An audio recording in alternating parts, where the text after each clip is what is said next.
Hello there and good evening. It is the 18th day of January 2024, Thursday. And right here on Lookuptv, we've got lots of stories lined up for you. Our team of reporters has been working around the clock to make sure that you are on the know on matters politics in the corridors of justice, in business and in sports as well. Before we get into all of that, here are our top stories.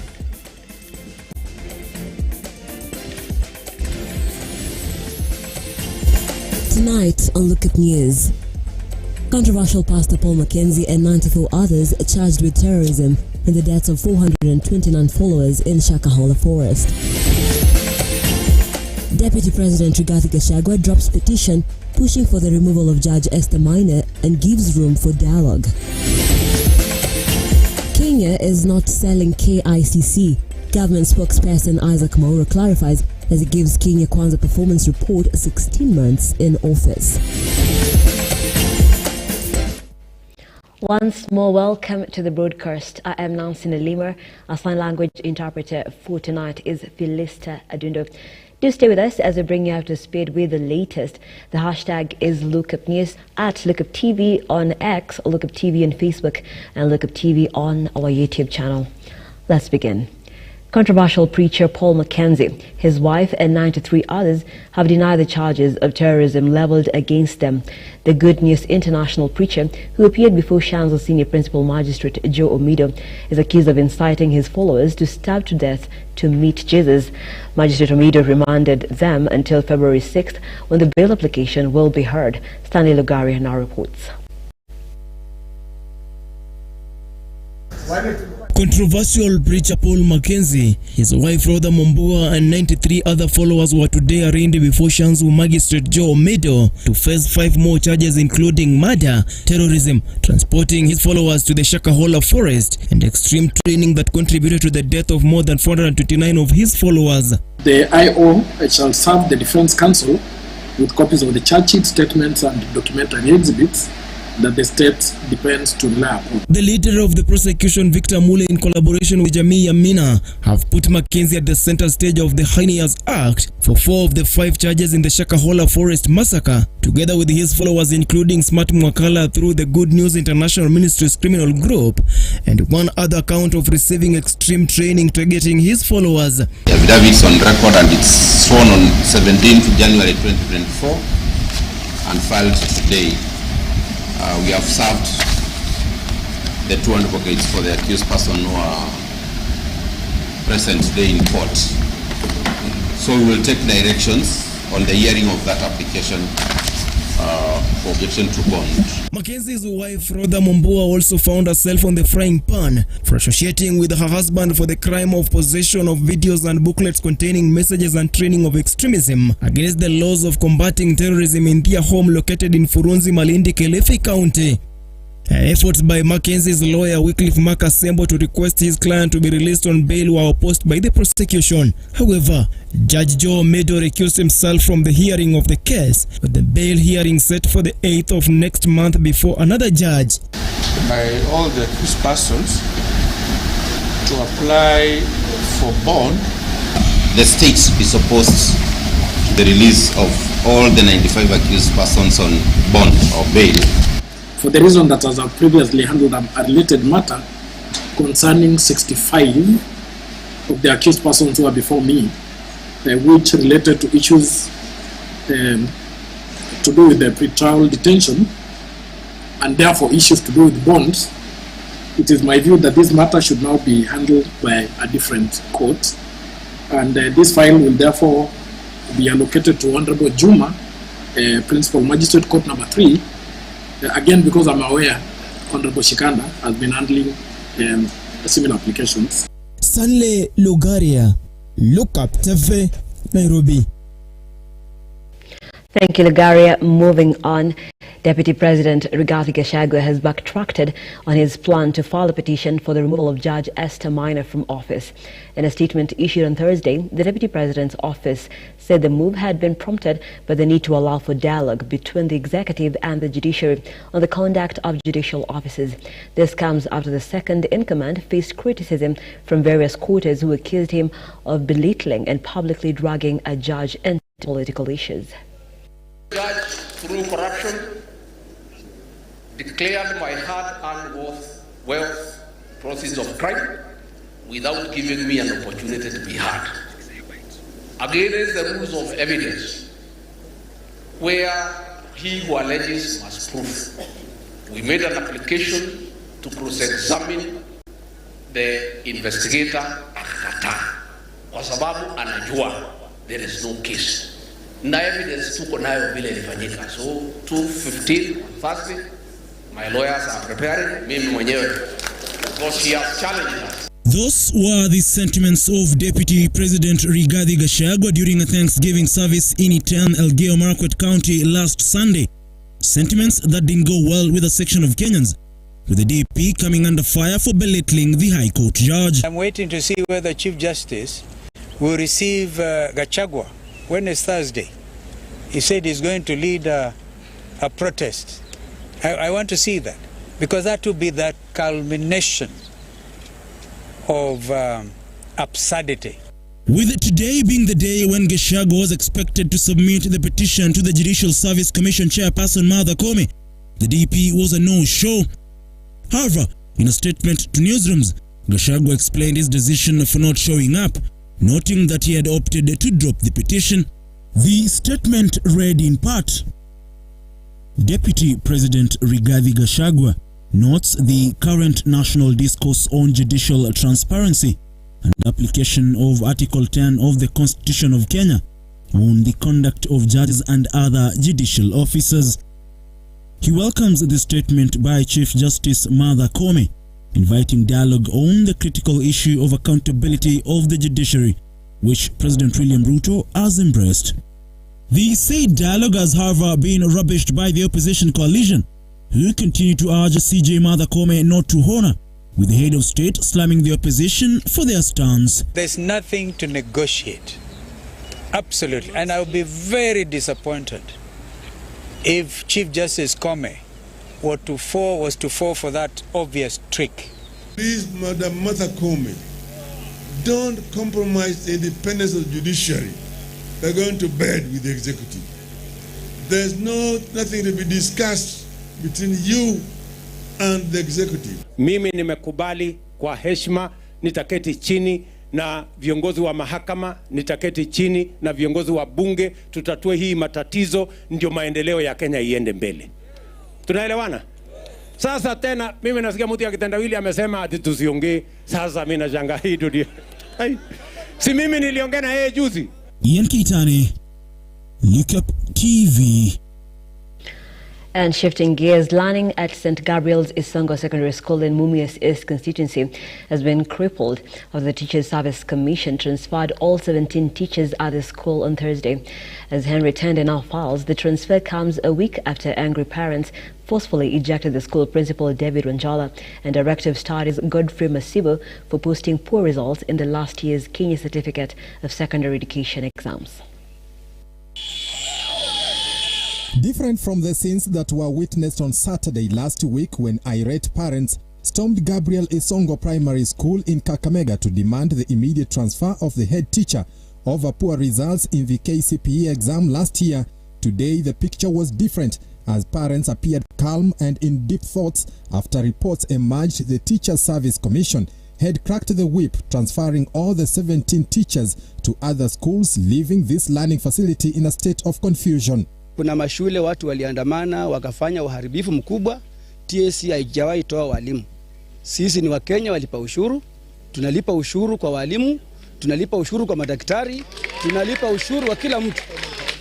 Huyo mwenye amefanya uamuzi si mkazi wa Isongo, si mkazi wa Mumias East. Hatutaki kupiga magoti kwa serikali. Serikali iko mamlakani, sisi ndio tulichagua hii serikali.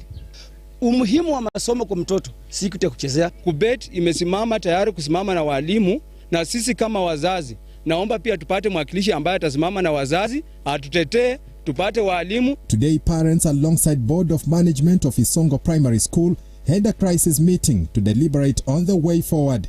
With now apparent that learning will not go on in the absence of teachers, the now apologetic parents have urged TSC to reconsider its decision and return teachers to the school for learning process to continue. Board members are not sleeping.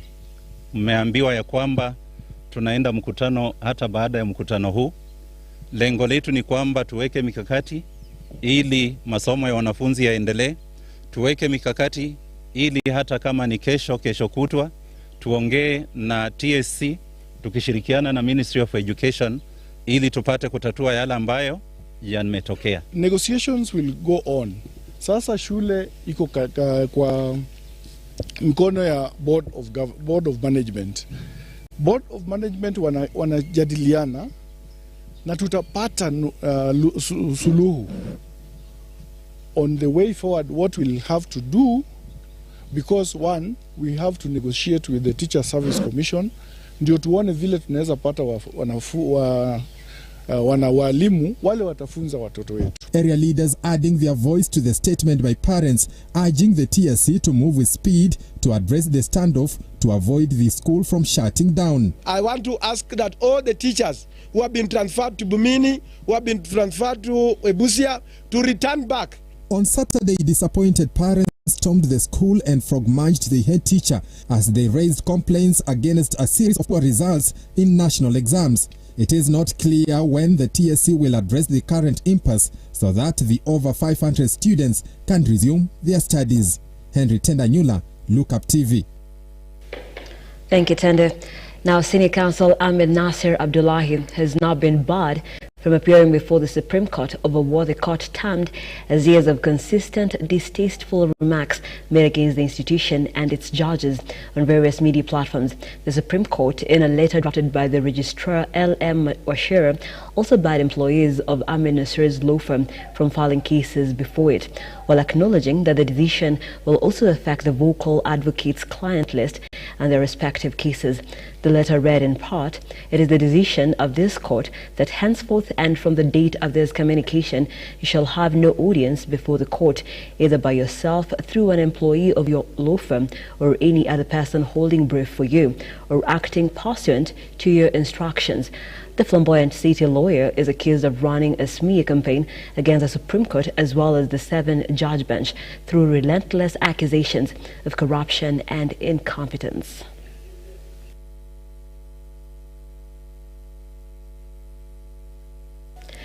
Right, and of course, in line with that story, Ahmed Nasser did reply to that, and I'll just sample that tweet before we go on. He says, "Isn't it a badge of honor for the most corrupt court in Kenya to refuse me and my law firm an audience?" And of course, that's an ongoing story. We'll be keeping you up to date and about what it unveiled. Moving on, as cases of banditry being reported in the North Rift region, cattle rustlers attacked a village in Githiga ward, Laikipia West, and made away with at least 150 goats and more than 100 cows. According to the local, the animals were grazing when the thieves struck, armed with guns, before a multi-agency team that was deployed to pursue the criminals, managing to seize 144 goats and 6 cows. However, one security officer, Stephen Bugwe, suffered gunshot wounds during the exchange and is receiving treatment at the Nyahururu Referral Hospital. Incidents of livestock raids have persisted largely in Laikipia County, jeopardizing the safety of area residents who are now living in utter fear. According to residents, livestock from different families were grazing in fields when around 15 heavily armed bandits initiated the assault, successfully driving the animals into the Laikipia Nature Conservancy. Mimi mkaaji ya kijiji ya Kiambogo na nimeibiwa buzi na sio yangu peke yangu. Kuna marafiki wengu neighbors ambao tunaishi nao hapa. Tumekaa tukisumbuliwa kwa miaka nyingi na wakora wameniiba mara kama 4, na lakini tunashukuru tu Mungu kwa sababu siku ya leo hawakuwa mtu hata mmoja. Residents of the area, led by Githiga Ward MCA Gitai Masharia, have condemned the surge in livestock theft incidents, claiming significant losses due to the attacks. They are now calling on government to increase the number of NPRS officers to promptly respond to such attacks. Msitufanye maskini, alafu sasa mkitufanya maskini mnatuachilia namna hiyo. Siku yote ya leo mimi MCA wa hapa tumeshinda na hawa raia tukifikiria kuhusu hii ng'ombe, tukifikiria kuhusu hii buzi ambao ni utajiri wetu. Kwa hivyo mimi nataka kuambia hii serikali na nataka kuambia mpaka watu wa Githiga, lazima tuketi sisi wote, na tunapoketi lazima tupange vile huyu mzungu atakaa hapa. According to Kirima Sub-County Police Commander Henry Mbogo, security agencies including GSU and National Police Reservists promptly responded to the call and pursued the criminals in the forest, where a gunfire exchange ensued. Managed to pursue those bandits inside the Laikipia Nature Conservancy, whereby they have managed to recover 144 goats and 6 cattle. The remaining will be pursued tomorrow because it is already at night. We will make the operation continue tomorrow. John Matava, Lookuptv, Nairobi. Barely a week after Interior CS Kithure Kindiki deployed 205 National Police Reservists in West Pokot and Elgeyo Marakwet counties, the residents have raised concerns over the safety of their learners in returning back to school, saying tension is still high in the area. Right, and our apologies for that.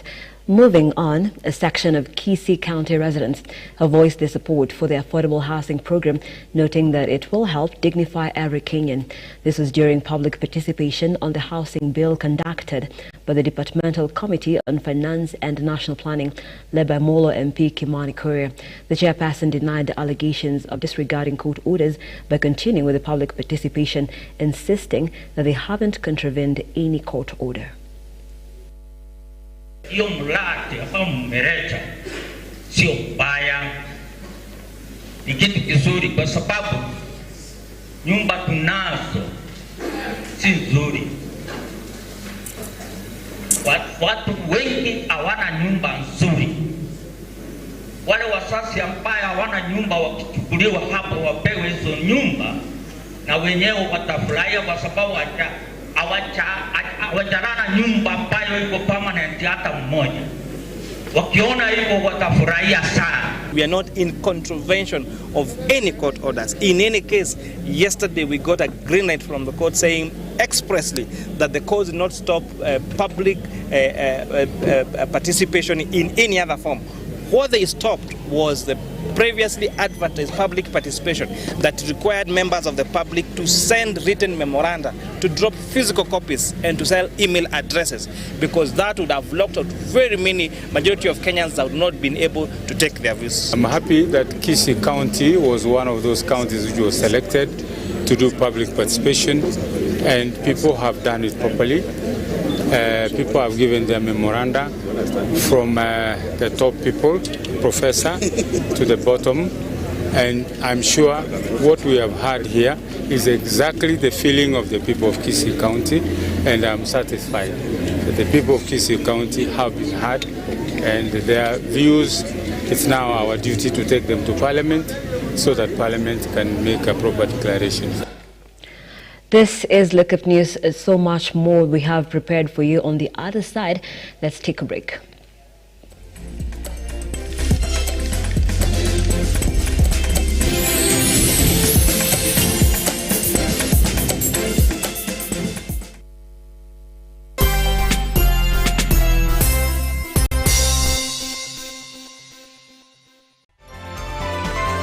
Infinity Industrial Park is one of the largest private industrial parks located along Eastern Bypass, Nairobi, which provides modern infrastructure for smooth operations for industries and business enterprises. Infinity Industrial Park offers world-class amenities and facilities with wide roads, a police station, a power substation, fire station, public transport stage, hospital, and shopping mall. In addition, Infinity Industrial Park also offers CCTV cameras, 24-hour private armed security patrol, sewer, water, fiber optic cable, and 3-phase power connection, added to public utility, canteen, and dining areas. Sail on the golden opportunity to invest in Infinity Industrial Park, fully serviced warehouses at a special price of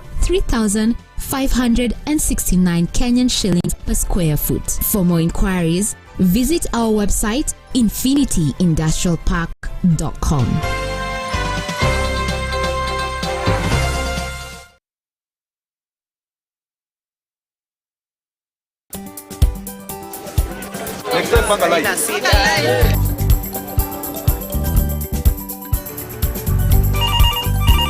Tere, mambo ni mawili, kufikisha, kumwaga na kurudi. Kulala ni mwaka mpya.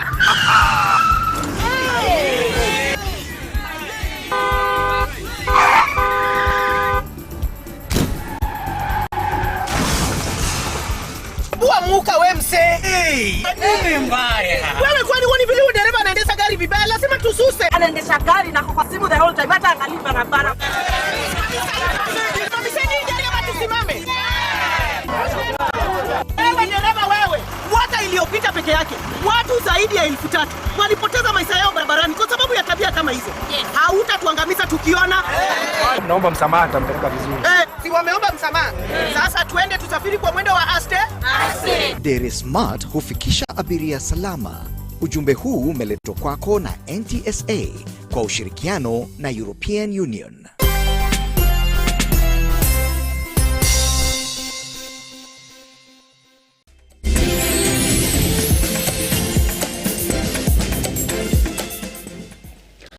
Welcome back. Thank you so much for staying with us. This is Lookuptv News. I am Nancy Nalima. Our sign language interpreter is Felista Adundo. Let's continue. Today on our day segment, we sought to know what Kenyans have to say regarding the dialogue between President William RUTO and Chief Justice Martha Koome on matters corruption in the judiciary. This is what they had to say. The Constitution is perfectly crystal clear about the powers of the executive, powers of the judiciary and powers of the legislature. Legislature kazi yake as per the Constitution ni kutengeneza laws. The executive wako hapo hivyo kuimplement, kusaidia judiciary kuimplement law through budgetary allocation. Si mtengeneza tu sheria na mnanyima judiciary pesa ya kuimplement nini hizo sheria. So hii allegation ati kuna corrupt, ati kuna judges ambao wako corrupt. Si kuna attorney general. Si collect hiyo evidence. Yeye kama legal representative wa serikali, hata not Gashari, not even deputy president who is supposed to take those corrupt judges to court. Ni hiyo kazi ya attorney general na huyu nini wa prosecution. Huyu jamaa hii kitu kwa ya Haji. Ule public prosecution blah blah blah blah. The president yeye acheza siasa zake, lakini about the rule of law achia wa jamaa au kina attorney general au ni speakers wapeleke wa my corrupt judges. Sijui hata kuna judge msijui anaitwa Chamtesta whatever alifutwa kazi after judiciary limconvict na Sonko ndio amepeleka hiyo case wapi kwa Judicial Service Commission. Si alifutwa kazi huyo judge. So wa follow the same procedures. Sheria ifuatwe kwa sababu rais anajua sheria, executive inajua sheria. Unakumbuka wakati inauguration ya president ilifanyika, tuliona president aliweza kuappoint judges wenye walikuwa na dosari, si kweli? Sasa saa hizi wakati anasema kwamba judiciary iko corrupt, inafaa kuja na evidence ambayo yenye iko concrete, yenye itafanya wananchi tuweze kuamini ya kwamba uongozi wake uko kwa haki. Lakini mambo ya rumors na porojo sioni kama mwananchi wa kawaida ni jambo linastahili. Hao wote wawili wanapimana nguvu. Kwa hivyo hizo ni dume mbili. Hawawezi, hata wakikaa chini hawatasikizana. Hawawezi sikizana. Nini rais anajigonga kifua, mahakama inajigonga kifua. Hatuwezi saidika. And that is your opinion, which matters to us, coming your way every day right here on Lookuptv. Moving on, at least 500 students across Kajiado County have benefited from a scholarship program worth 20 million shillings that will see them continue with their studies without hitches. Of the 500, 300 are secondary school students, with the remaining 200 are in various universities in the country. Various stakeholders and the beneficiaries lauded the county government for the scholarships, noting that it is of great help to those from vulnerable families. Support education. Stakeholders have lauded the move by the county government of Kajiado to offer scholarships to needy students across the county, as it will help students from county to complete their studies and help empower their families. Leo tumeweza kuzindua kundi la pili ya watoto 500 ambayo itafanya jumla ya watoto 1000 ambao county sasa imekuwa ikiwafundisha bure. Also, as the debate over the president's move to scrutinize the judiciary continues, Kenyans from various quarters have continued to tell off President RUTO over the constant attacks on the judiciary. Dixon Chilago, a prominent social affairs leader, argues that the judiciary should be independent and free from interference, while emphasizing the importance of allowing the judiciary to make unbiased decision without political influence. Sababu mahakama ni independent body. Ikiwa rais imefikia mahali mpaka anasema anaweza kukutana na idara ya mahakama, kutane na Kome, then anajaribu kuinfluence ile kusudi iweze kukosa kufanya kazi. Mimi naona yeye kama rais ana ofisi yake kivyake, na kwa sababu amzi ni tatu, amu yake yeye number 1, position number 1, angelibaki kivyake na ile mahakama ikabaki vyake, kwa sababu kile ambacho community wa Kenya wanahitaji ni usawa wa uamuzi wa kesi zote.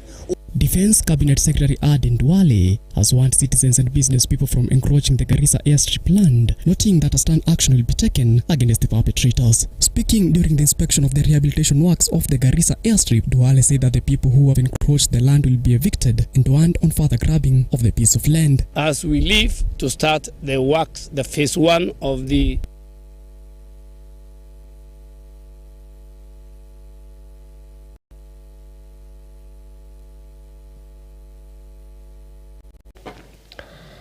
And apologies for that. Let's now take a look at the business front. The shilling is expected to depreciate further against the dollar this year, though it will face less pressure than 2023, as the Central Bank of Kenya has increased interest rates. The U.S. interest rates are also projected to decline. Sanlam East African Limited 2024 Investments and Outlook Report projects an improving global macroeconomic backdrop as global monetary policy becomes more accommodative. Is resilience again for 2024. However, there's some data that's coming out recently that sort of highlights that possibly there could be a significant slowdown in global economies. So again, if you look at the global manufacturing PMI numbers, that's Purchasing Managers Index, a number below 50 signals potentially a recession coming. A number above 50 is expansion in the economies. So you can see the US has turned over, so it's currently at 48. The EU has been significantly below 50 for a while now. They've had specific issues, like Germany, for example, has been going into a recession as well, but that's had an impact on that. China has also rolled over. So China has had specific issues about property bubbles and also debt bubbles as well. So I can touch on that in the Q&A as well, if there's any questions on that. But having said that, like I mentioned, the expectation is global economy will be resilient. So there's some risk to that central scenario. Inflation, we've been looking at that over the last couple of months. Inflation has really declined in the last couple of months, and we expect that it will continue declining, mostly because of the good rainfalls that we experience in the country. Rainfall has been quite adequate, and if you look at price of food stuff, I think you'll agree with me that if we compare this time and probably a year ago, we've seen a decline in some of the key food prices, and that's quite positive. On the issue of debt, just to mention that we've seen a lot of reforms from our government, reforms to try to increase government's revenue. We've all seen the announcements on tax. That is positive from a debt point of view in terms of debt servicing, and also the support that we are getting from our multilateral partners, IMF and World Bank. They're really supporting our economy, and all those generally point towards debt being serviced in a comfortable way in the year 2024.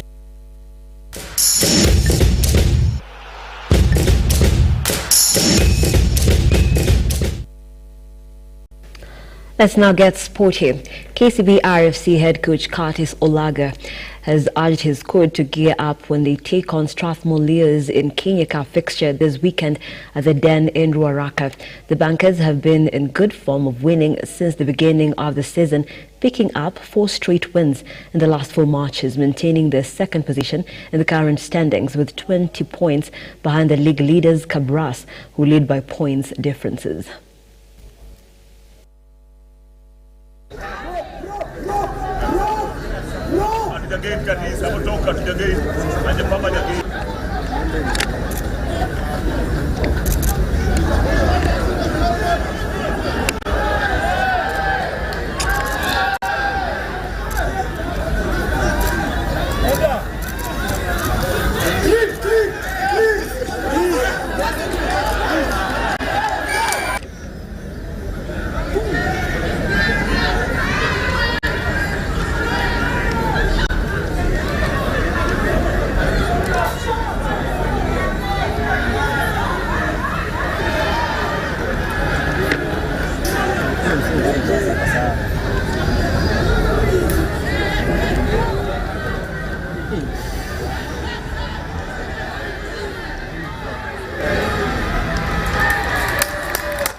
Sports Cabinet Secretary Ababu Namwamba has stated that the county government of Kakamega and the national government will work together to fully fund the last phase of Buhungu Stadium to ensure the stadium is ready for the 2024 Chan Games later this year. Ababu was speaking in Kakamega County during a meeting with Governor Fernandez Baraza. We are delighted to be in Kakamega, Kakamega Town, Kakamega County, and to be standing in what I consider to be a shrine or a cathedral of football. That is what Buhungu Stadium is. Buhungu is a famous ground, synonymous with the history of football in Kenya. This has been home to some of the greatest footballing talents ever seen in Kenya. And our delight is that the national government is working closely with the county government here, led by His Excellency Fernandez Baraza, governor of this great county. And our collaboration is about completing Buhungu Stadium to international status.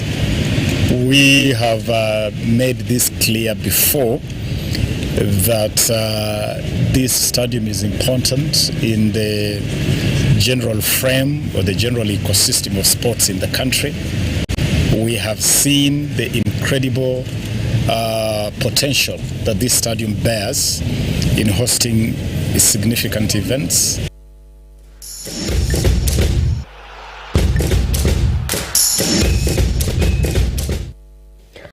And just like that, we've come to the end of the broadcast this evening. Before I leave, let me sample a comment right here via Facebook from Valentin. And it says, in regard to the story about Isongo School, that principal is a father, a mentor, a parent, the same way they feel. Was there no other way they could have handled the situation? Well done, TSC. Of course, this is in regard to that story where TSC has transferred all the 17 teachers in the school after they were attacked by parents for poor performance. We appreciate your feedback. And tomorrow on the center stage, when it's Friday, you know, center stage comes on. And we'll be talking about femicide, the rise of femicide in the country, a lot of violence meted against women, different cases that we have been reporting in the recent weeks. We'll be having that conversation with a panel of very able-minded women, a very sober conversation and timely. You don't want to miss that. But for now, it's goodbye. I am Nancy Nelimo. Our sign language interpreter has been Felista Adundo. Have yourselves a pleasant evening and keep it Lookuptv. Goodbye.